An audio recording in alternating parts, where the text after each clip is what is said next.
তার পক্ষে ওই নির্বাচন থেকে স্বেচ্ছায় এসে মানে বাংলাদেশে এসে আত্মসমর্পণ করার কোনো স্কোপ নাই।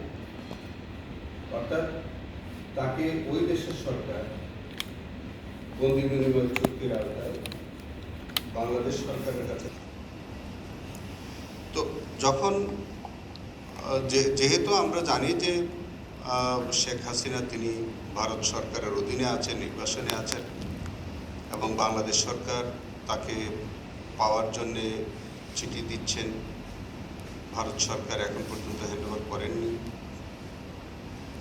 তো এই যে বক্তব্যগুলো যেটা রয়টার্সেরই বলেছেন যে তিনি আসবেন, তার লোকবল আসবে, একত্রে এসে বা আদালতে আত্মসমর্পণ করবে, এই বক্তব্যের কোনো আইনগত সুযোগ আমি দেখি না।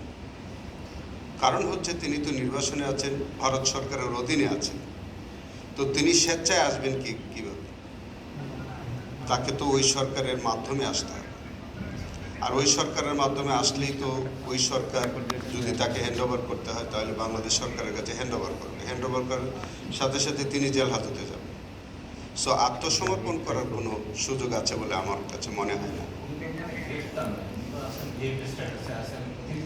সেটাই বললাম যে এটা ভারত সরকারের নিয়ন্ত্রণে নির্বাসনে আছে।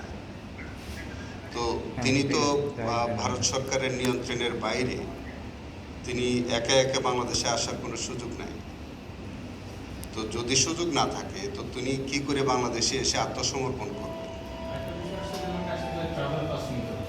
সেটাও তো একই কথা, ট্রাইবাল পাসের প্রশ্ন উঠবে না তো, কারণ উনি তো আছে ভারত সরকারের অধীনে।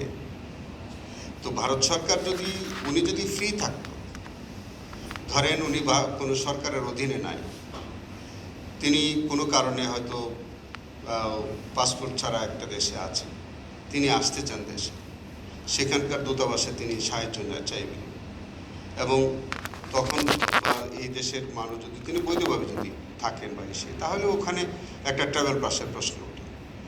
তিনি তো এইখানে দণ্ডপ্রাপ্ত, তিনি ভারতে নির্বাসনে, ভারত সরকার তাকে দিতে পারে, ভারত সরকার তাকে নাও দিতে পারে।